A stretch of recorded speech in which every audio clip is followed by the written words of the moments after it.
This is QTV News coming to you live from our studios on Kayaba Avenue. I am Jenna Wasonko and thanks for joining us. Here are the main news headlines. The Minister of Environment and Climate Change, Rohit John Manjang, has informed the National Assembly that President Adama Barrow has withdrawn an executive order issued by former President Yahya Jammeh, which allowed Banjul City Council to allocate or sell lands across or around the Tambi wetlands in Banjul. Also, the Minister of Environment has informed parliamentarians that in the first quarter of 2022, there were 149 anti-littering sanctions throughout the country, of which one is before the courts for not complying. At the 10th edition of the International Fulbe Cultural Festival and Conference underway at Q City, the Q Group chairman Mohamed Jah on Saturday implored young people to always remain disciplined, honest and pursue knowledge to meaningfully contribute to national development.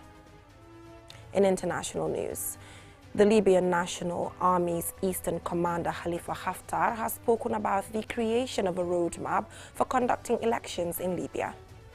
And in sports news, Qatar-based Gambian fitness coach and bodybuilder Mo Ibrahim Seka was among 150 athletes who competed in the Olympia Amateur Bodybuilding Competition in Las Vegas in the United States. Now, those were the main headlines, and now the news in detail. Do stay with us.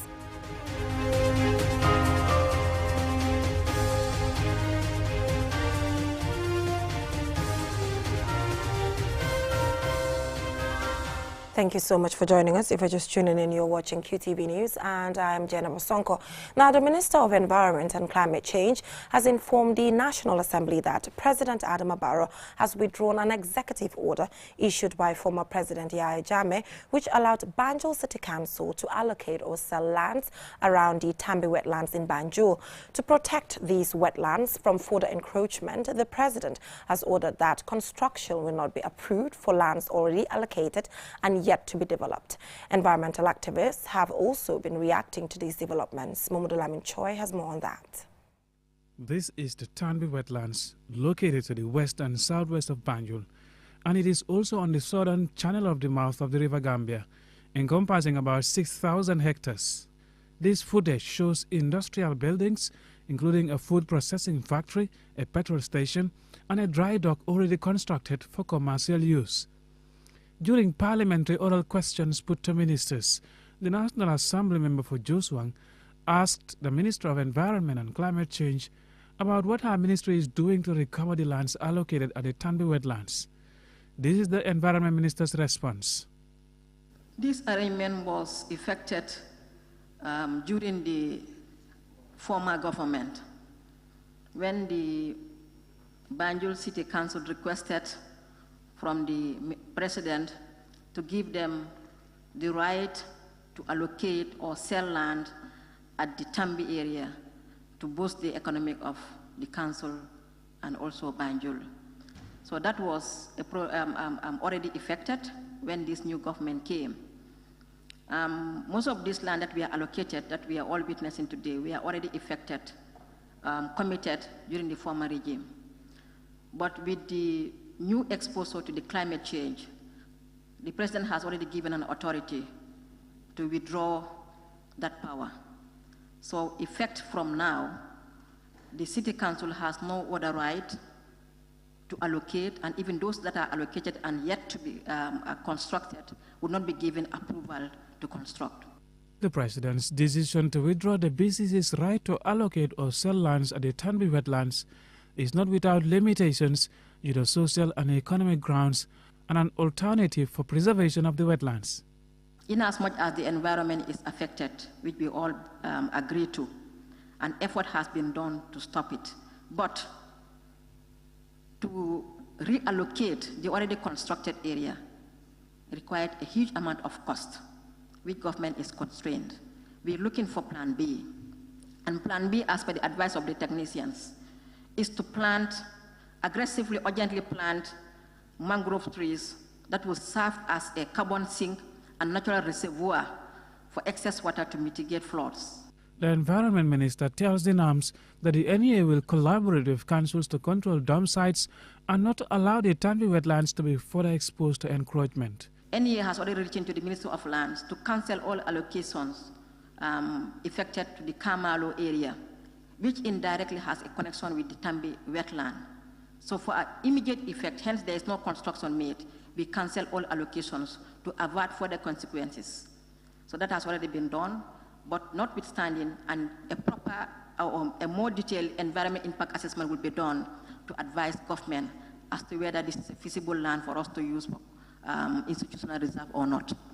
In August this year, a movement mainly comprised of youth under the banner Our Banjul, which translates as Protect Banjul, held a sensitization campaign against the encroachment onto the Tambi wetlands.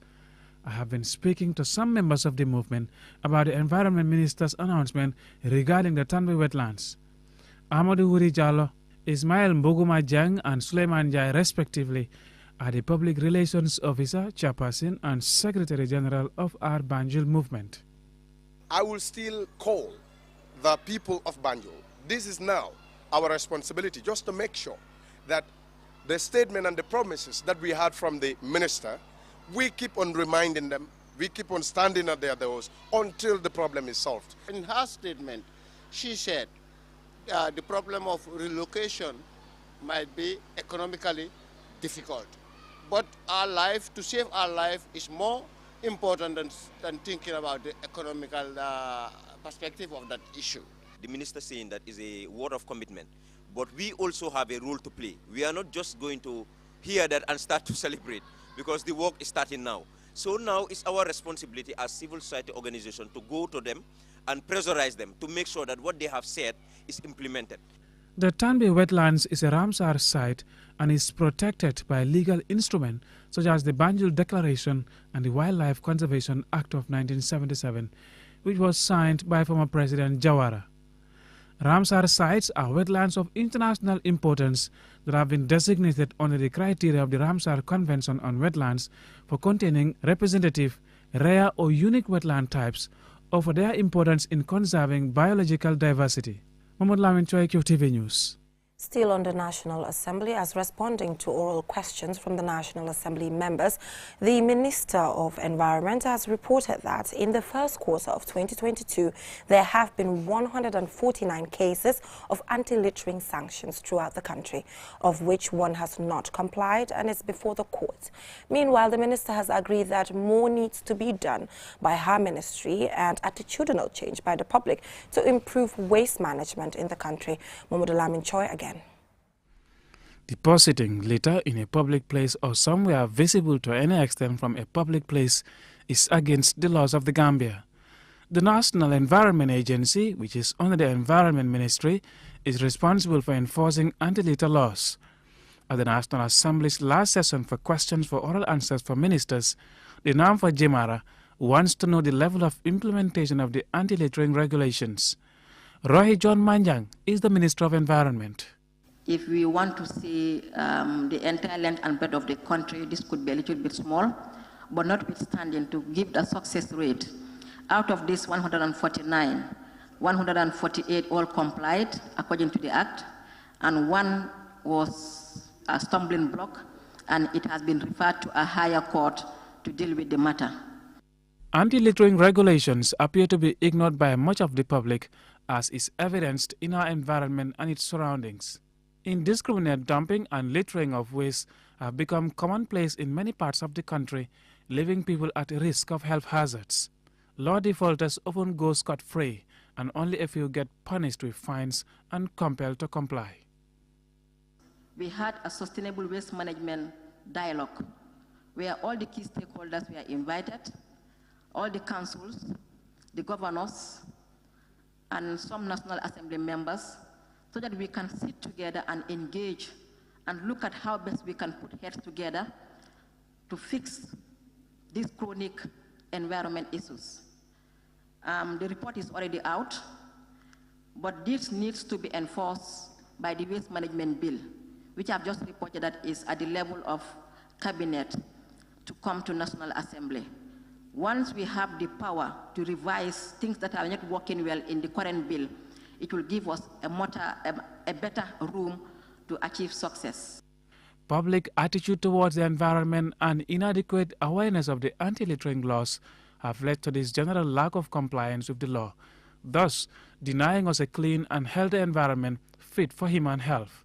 This, coupled with increasing population pressure in the Greater Banjul area, has deepened the capacity challenge of the Environment Ministry and local councils to affordably manage waste. You will all bear me witness, at least, if not all of you, most of you must have seen the TV sensitization going on when it comes to the anti-litter and other environment challenges on the TV to increase awareness. We all need attitudinal change. It is disheartening to say that some of us who continue to talk about these laws are not ourselves compliant. It's unfortunate, and we need serious attitudinal change. The National Assembly is performing its oversight function to take the authorities to task on their responsibility to enforce laws to improve compliance. In countries where anti-littering is taken seriously, for example, the Gambia's near neighbor, Cape Verde, one of the cleanest countries in Africa, life expectancy is 73.75 years compared to the Gambia, 67.6 years. Mahmoud Lamin Choy, QTV News. Now that is all from the National Assembly. Moving on, the Q Group chairman, Mohamed Jah, on Saturday implored young people to always remain disciplined, honest and pursue knowledge to meaningfully contribute to national development. He was speaking at the 10th edition of the International Fulbe Cultural and Festival Conference held at QCT in Bigelow. And Sumane Sonyasi was there and he fastened this report. The International Fulbe Cultural Festival and Conference is one of the largest convergences of Fullers or Fuller people on the continent. Currently underway at Q City, participants are drawn from at least 8 countries. Preceded by a conference on challenges affecting Fuller communities across the continent and promoting peace and security in the sub-region, the festival also presents an opportunity to showcase Fulani culture. Addressing participants on entrepreneurship, Q Group chairman Mohamed Jah called on young people to not just have dreams, but to work on making their dreams a reality. He adds that to achieve one's dream and be able to contribute meaningfully to national development, they will need to be honest, pursue higher education, or acquire skills and exercise discipline. Culture is not only about singing and dancing and showing a culture, but culture, our great-grandfathers, the Fulanis, brought in culture in Africa through trade, through business, through religion. So I think it's a very good idea that we today, for the first time, organized with Fulbe Africa, because I've been attending every year.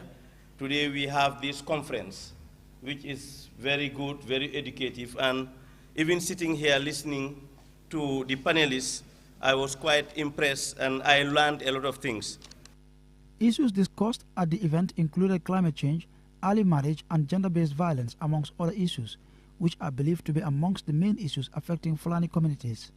Hasum Sise, Director General of the National Center for Arts and Culture, spoke on the importance of the event and how issues being raised will contribute to addressing some of the challenges confronting Fulani societies across the continent. Ceremonies and activities like this also will help, to offset, some of these, troubles, that are bubbling, in many parts of the Sahel and like in other parts of Africa. All what we need to do now is to support the Fulbe Africa in their activities. On the importance of preserving one's cultural heritage, renowned diplomat Esa Bokarsi implores participants to develop a strong passion for their culture, adding that Fullers have a rich culture that, if preserved and jealously safeguarded, will contribute immensely to the advancement of the Fulani tribe. You must learn to love your culture, love your tribe. It is good to learn other languages and cultures, but we must always endeavor to preserve our culture. I am happy that during the festival, we will be discussing very important issues that affect our societies every day. On the sidelines of this festival, participants will take part in several cultural activities, including drama, to raise awareness of issues affecting society. Organizers have revealed, among other things, plans to hold this annual festival in other parts of the continent. There were several other speakers who all spoke on the importance of the festival. Sunday's event was also attended by the Deputy Speaker of the National Assembly, the Deputy Inspector General of Police, the Mauritanian Ambassador to the Gambia, among other dignitaries. Ansumane Sonyasi for QTV News. From that story by Ansumane Sonyasi, we will now go for a short commercial break. And when we come back, we have some more local news stories for you, as well as international. Do stay tuned. In Home choice ya kenun ne serung adiate la kiliano le nyinang fanay nata kotenke aning 10% discount hade 10% discount ye ingola bagaso bagasam Gambia banko kanjang na dinkral beto kabo December karo tilifolo kata fo December fadula ye construction bagasul sotalienne generator welding tools aluminium tools carpentry tools water pumps electrical tools plumbing tools safety equipment kata fo pusfusol washing machines aning garden tools nyinnim bagase jama albe sola la menna pour kadu ko kala watali bari kata bakalita inko home choice jibe ibale jimpex wala liye commande nyin nombato 7398863 wala birkama 3039300 wala Senegambia 3296967 wala fani sukota nyin nombato 3417619 inko home choice nyulna tele pour ka jamano dahandi.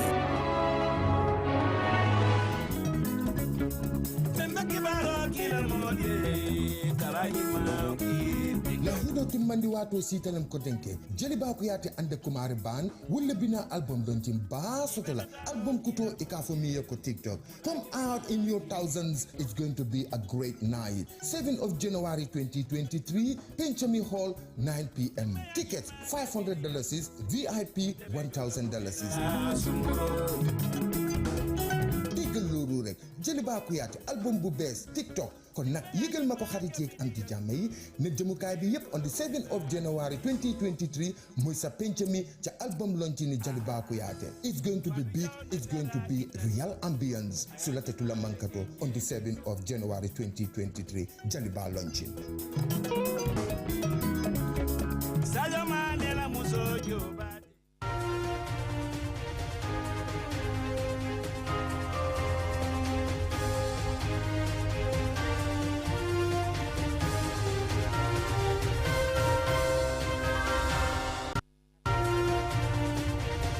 Watching QTV News, and I am Jenna Bosonko. Now from that, let's head right on to news beyond our borders.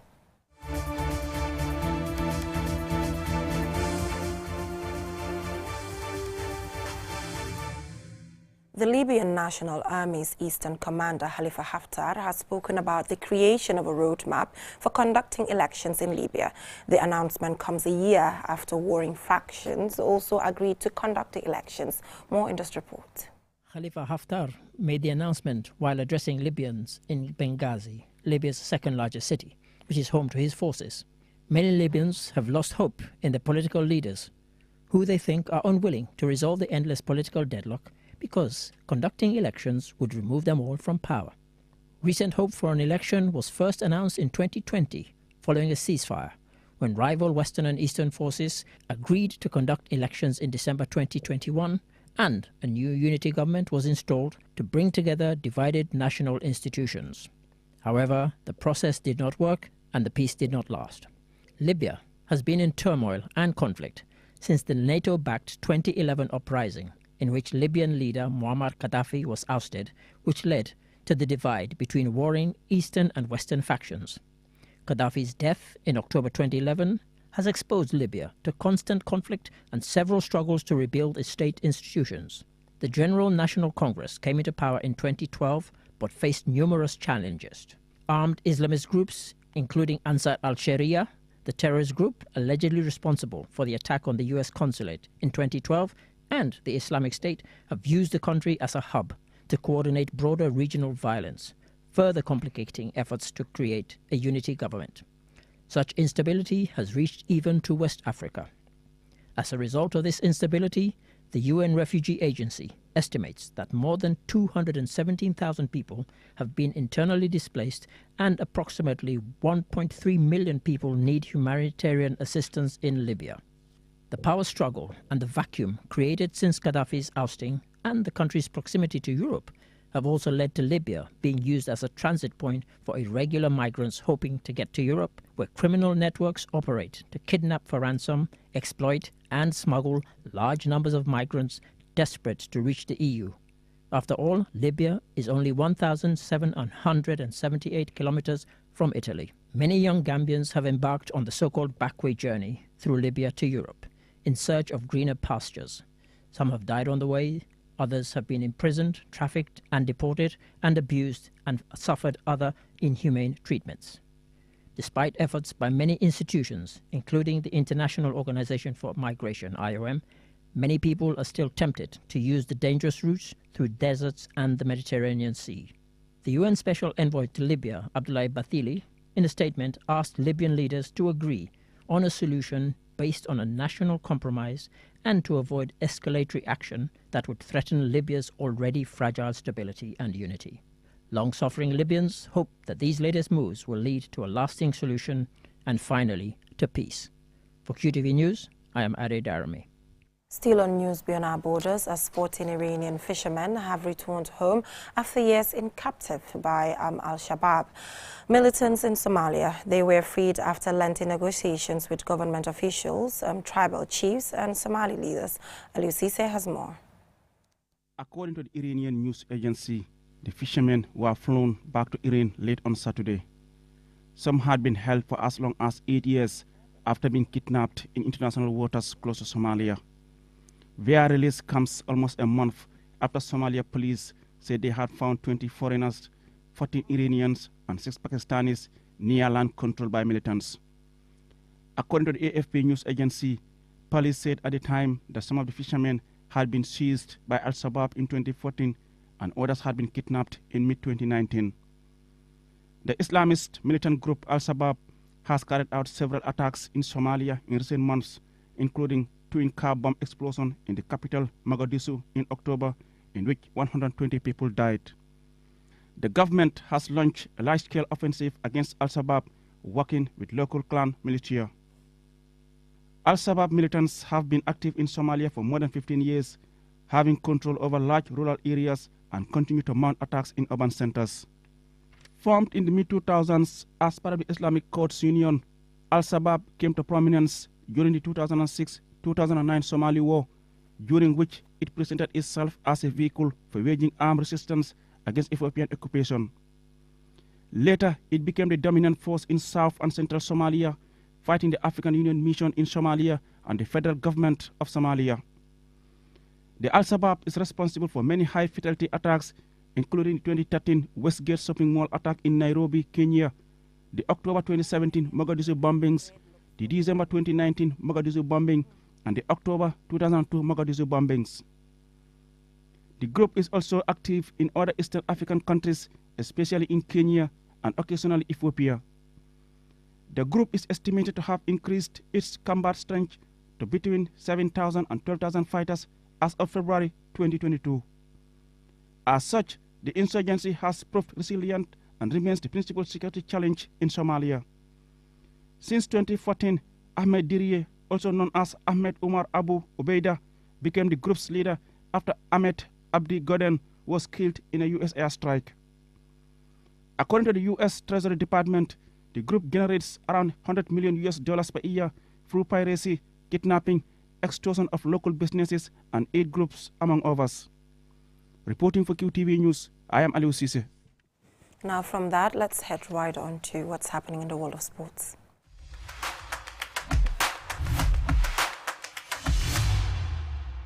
Qatar-based Gambian fitness coach and bodybuilder Mo Ibrahim Seka was among 150 athletes who competed in the Olympia Amateur Bodybuilding Competition in Las Vegas earlier this month. Our sports reporter Momodu Gajaga caught up with him via a video link, and this is his report. Flexing muscles, showing a good body shape among some of the world's top bodybuilders. Mo Ibrahim Seka, a Qatar-based Gambian bodybuilder and fitness coach. He was amongst 150 athletes who competed in the Olympia Amateur Competition held in Las Vegas from the 13th to the 14th of December 2022. Reacting to his participation in the event, Mo Ibrahim Seka says he has learned a lot from the competition. The competition was really great for me. I didn't end up coming out on top, but overall it was a great experience. I got to meet all these people that are considered legends in my sport. And I learned a lot. I know now what I need to work on to be better for next time. And it was really great, a great experience, a great learning experience. And just an overall progress from where I was last year. I competed in Ukraine last year, and this was a much better performance for me. So I'm really, really inspired. I believe even more that now I got everything it takes to succeed in this. So it was amazing. I couldn't ask for more. Mo Ibrahim Seka started doing regular workouts in the Gambia before moving to Doha, Qatar in 2013. He's currently a top fitness coach, leading one of the biggest gyms in Qatar. Mo is also an online fitness coach, using social media sites like Facebook and YouTube to post training videos. This company I'm working for right now is called Qatar Club. This is the only gym in Doha that belongs to the government. It's really exclusive. It's for like the top level people, ministers and CEOs and this kind of people. They just like, it's really exclusive basically. So they contacted me, they wanted me to work here. So being that it's Qatar Club, I said, okay. Before that, I had many job offers in different gyms, but I never went even to take a meeting with them. But when these people contacted me, I came in and I had a meeting with them. They gave me a good offer, so I started working here. I've been working here for 2 years now. Just a little after 1 year of working here, I got promoted as the head coach of this facility. So I'm still working here as a personal trainer, head coach, basically managing the daily operations of the whole gym. After competing in a major bodybuilding competition in Las Vegas and working as a fitness coach at his base in Doha, Mo Ibrahim Seka says he wants to get to a higher level of international bodybuilding. As far as the competing, I just love it. It's a hobby for me. I'm really just grateful to be able to do something that I really love, and it gives me the opportunity to travel around the world and meet people. I would love to one day win one of these international competitions, but even if that doesn't happen, I'm still really happy to just be able to participate in these things. And it's given me so many opportunities like being here talking to you right now. Bodybuilding is the use of progressive resistance exercise to control and develop one's muscle by muscle hypertrophy for aesthetic purposes. It is distinct from similar activities such as powerlifting because it focuses on physical appearance instead of strength. Umudu Gajaga, QTV News. Now, congratulations to Mo Ibrahim Seka. That is all we have time for in this edition of QTV News. Join us at 10 p.m. for another bulletin. Thanks for watching and have a great evening.